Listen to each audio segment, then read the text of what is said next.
Pier Francesco Contarini, presidente dell'Associazione Esolana Albergatori. Allora partiamo dalla fine naturalmente, ovvero sia da questa settimana di Ferragosto. Qualche giorno fa diceva siamo ancora un po' sotto ma l'italiano non ci tradisce, prenota all'ultimo. Oggi a che punto siamo? Un tasso di occupazione del 90% ci fa ben sperare perché di ora in ora crescono sicuramente le prenotazioni. L'italiano si dimostra cliente dell'ultimo momento, però si dimostra sempre un cliente affezionato a Jesolo e che ha risposto anche in questa settimana di Ferragosto 2025 in maniera massiccia. Stiamo ricevendo molteplici richieste sia telefoniche che via email.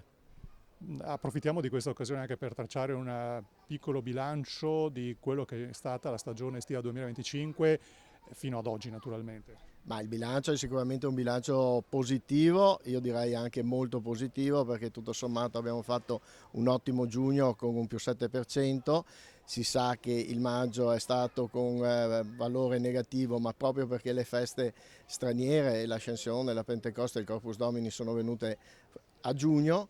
Per quanto riguarda luglio, 2 punti percentuali in più rispetto al 2023 con un tasso di occupazione che non è sceso sotto all'80%, con punte medie, diciamo, con medie dell'85-86%.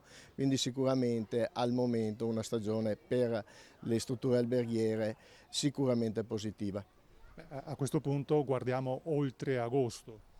Oltre agosto speriamo che il tempo faccia la sua parte come la sta facendo in questa settimana. L'anno scorso sappiamo abbiamo avuto una settimana di pioggia, noi ci auguriamo un bellissimo settembre anche perché le prenotazioni al momento ci stanno dando ragione con un più 4%. Più 4% adesso significa che si dovrebbe chiudere un settembre tempo permettendo perché si sa è il tempo che la fa un po' da padrone in quel mese con un più 10.